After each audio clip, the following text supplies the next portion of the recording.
केवल जिद्दी आदमी ने इतिहास रचा है। इतिहास केवल वही आदमी रचता है जिसके मन में कोई जिद आ गई हो। कोई भी संस्था अगर सफल हुई है, कोई भी इंडिविजुअल अगर सफल हुआ है, कोई भी बड़ा परिवर्तन आया है, उसके लिए एक आदमी को अपने मन में जिद लानी पड़ती है। दशरथ मांझी ये भी बड़ी कठिनाई में थे, जिनके बारे में आप सब जानते हैं। दशरथ मांझी की पत्नी लेबर पेन के कारण वो पहाड़ जो 55 किलोमीटर का था उसको पार नहीं करा पाए, उसको अस्पताल नहीं लेके जा पाया। उस आदमी को जिद आ गई, 22 साल लग गए, 55 किलोमीटर का पहाड़ एक छेनी और हथौड़ा लेके तोड़ डाला।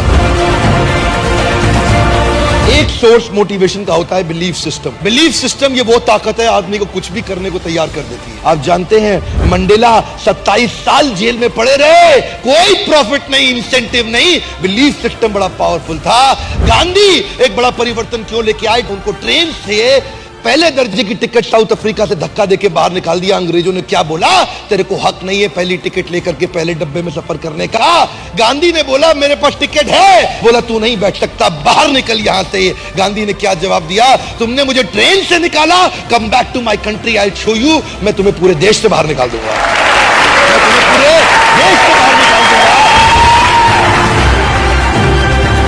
एक आदमी कभी भी इतिहास रचता है किसी जिद के कारण, एक बिलीफ सिस्टम के कारण। यह बिलीफ सिस्टम कमजोर भी हो सकता है, मजबूत भी हो सकता है। यह बिलीफ सिस्टम ऑर्डिनरी भी हो सकता है, एक्स्ट्रा ऑर्डिनरी भी हो सकता है। मेरी कौम जो बचपन से बहुत तकलीफों के साथ रही, एक लड़के को उसने नॉर्थ ईस्ट के एशियन गेम जीतते हुए देख लिया, उस दिन उसको जिद आ गई कि मैं खुद अपने स्टेट का नाम करूंगी।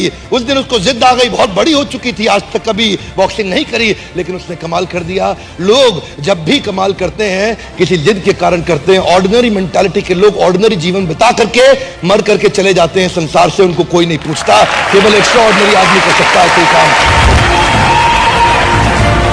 ऐसा कोई हिंदुस्तानी जो भगत सिंह के बारे में ना जानता हो। उसके पिताजी ने बोला, उसकी मां ने बोला, बेटे तेरी शादी तय हो गई है, तेरी शादी तय हो गई है। कानपुर चिट्ठी लिख करके भाग गए छोड़ के वहां से, कि बोले कि मैंने अपना ये शरीर आज अपने देश को दे दिया है। बहुत बड़े कारण के लिए, एक लड़की को नहीं देना चाहता ये जीवन, पूरे देश को देना चाहता हूं। बड़ा जिद्दी आदमी। ये जो मैं अभी कर रहा हूं, इस काम को करने के लिए मैं अपनी कोई भी चीज गंवाने को तैयार हूं।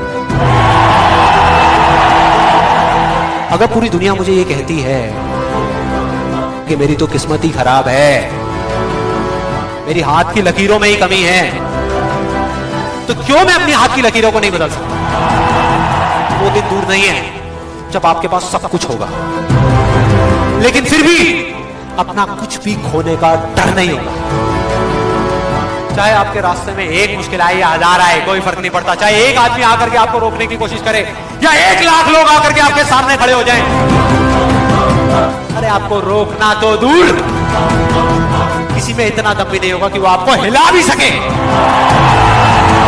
You will be unstoppable।